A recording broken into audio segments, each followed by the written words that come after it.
Quelle mouche a bien pu piquer ces hommes pourtant adultes pour les rendre aussi hystériques, à deux doigts de l'extase? La réponse, la voici. Leur rêve le plus fou vient d'être exaucé.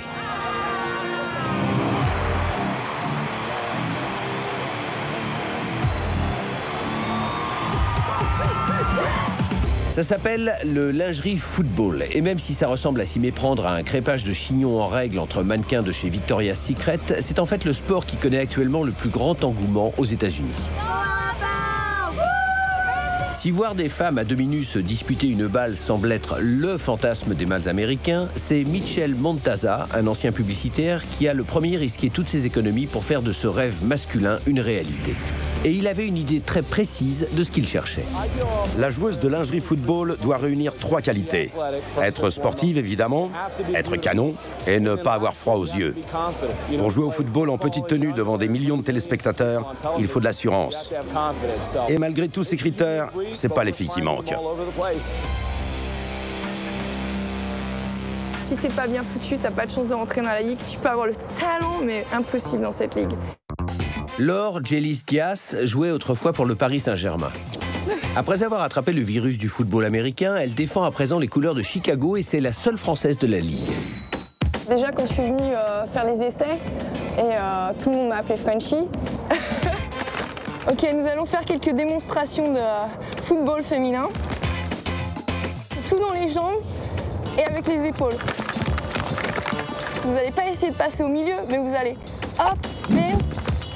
Parmi ces gentilles coéquipières, toutes sportives de haut niveau, il y a Angie, le mannequin. J'ai toujours aimé castagner les mecs. Maintenant, je castagne des filles. Ça me change. Michelle, la prof de fitness. On intègre la ligue parce qu'on a le look, mais on y reste parce qu'on a le talent. Et Kimberly, la prof tout court. Je suis prof. Si je courais en petite culotte à l'école, je me ferais virer.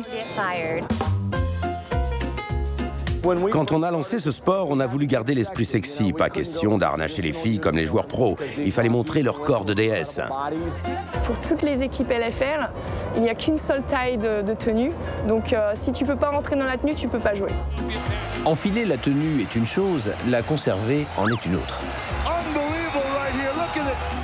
Lors du tout premier match, une fille s'est fait arracher le soutif. Le public criait « Le replay !»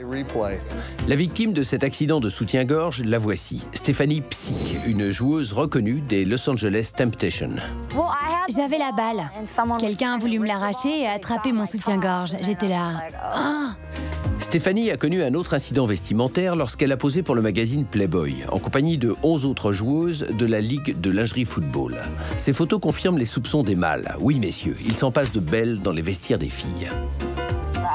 Le public a adoré. Mais les gens aiment aussi quand on va au contact. J'ai remarqué qu'ils étaient plus excités par une belle action que par des bonichons. Au départ, le public doutait des capacités guerrières de ces jeunes beautés. 2 ans et plusieurs centaines de blessures plus tard, les sceptiques se sont tus. Il y a eu des nez cassés. Je me suis cassé une côte.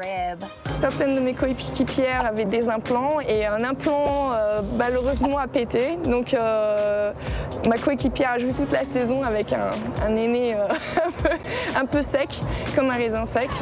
Rien de plus rageant pour une femme que d'avoir la prothèse mammaire percée, croyez-moi.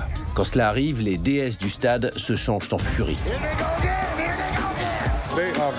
Je peux vous dire qu'elles cognent dur. Elles mordent, elles griffent, la totale. Et le pire, c'est quand elles ont leurs règles. Là, faut vraiment pas les chercher. Les matchs de lingerie football sont diffusés aux États-Unis sur MTV. Chaque semaine, les caméras s'invitent dans les vestiaires. Et les téléspectateurs peuvent assister aux danses d'avant-match. Si de telles contorsions sont rares dans le championnat masculin, côté lingerie, elles ont contribué à attirer des hordes de fans déchaînés. Ces nanas sont super bandantes. Si j'étais lesbienne, je me les taperais bien. Ah ouais. Toutefois, après certaines actions couronnées de succès, il arrive que les trémoussements évocateurs des filles suscitent quelques débordements.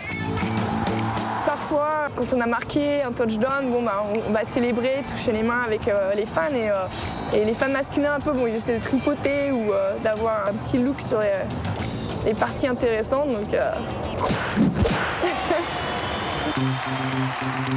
Alors, le lingerie football est-il vraiment, comme on le prétend, le sport le plus sexy du monde? À vous de juger.